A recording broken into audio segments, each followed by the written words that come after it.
Hey everybody, what's up? This is my 2016 Range Rover autobiography. And if you look at my channel, you'll see a 3-part video series of me rebuilding the engine in this. After rebuilding the engine, getting it on the road, I did get a check engine light. And after reading the codes, all 4 knock sensor codes were in for circuit high. P0328, P0333, P032D is in Delta, P033D is in Delta, and that's knock sensor circuit high, all 4.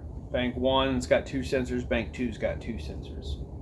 So did some troubleshooting, pulled the intake back off, replaced all 4 knock sensors. Now listen, I hate throwing parts at things, but these are so hard to get to that while I'm in there, I'm just going to replace a bunch of stuff just in case, because it's hard to get to. You got to take the whole supercharger intake off to get to them.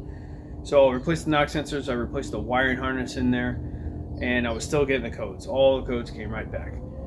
And then I decided to take a break from this issue because it was frustrating me and work on some other things on the punch list. And one of those things was a noise, a clunk in what I thought was in the suspension.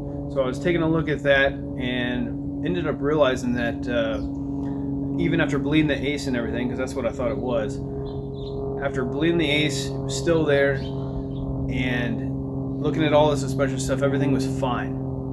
Then I realized that if I put my left foot on the brake pretty hard and goose the gas pedal, I could hear the clunk.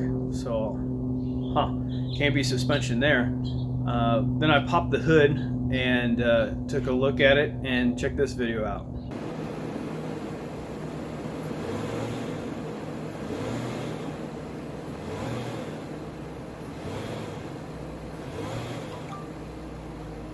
Yeah, bad motor mounts, especially that driver's side. That engine looks like it's breathing, about ready to just hop right out of there. So I replaced the motor mounts, cleared the codes, and they have not come back. So yes, bad motor mounts can cause knock sensor codes. Basically, you don't have that rubber dampening anymore, and the engine, even though I couldn't really feel it inside of the car, was vibrating enough against the subframe that the knock sensors were thinking that the engine was knocking.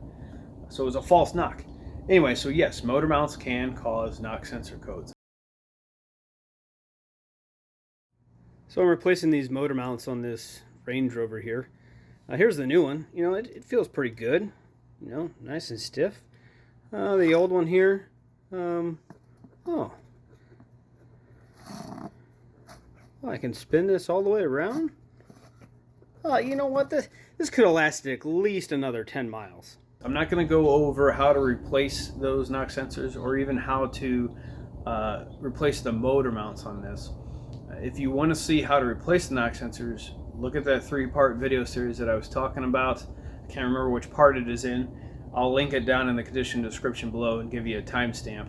And that'll show me taking this intake off and getting down to where you can see the knock sensors. Okay, that's it. Thanks for watching. I'll catch you next time.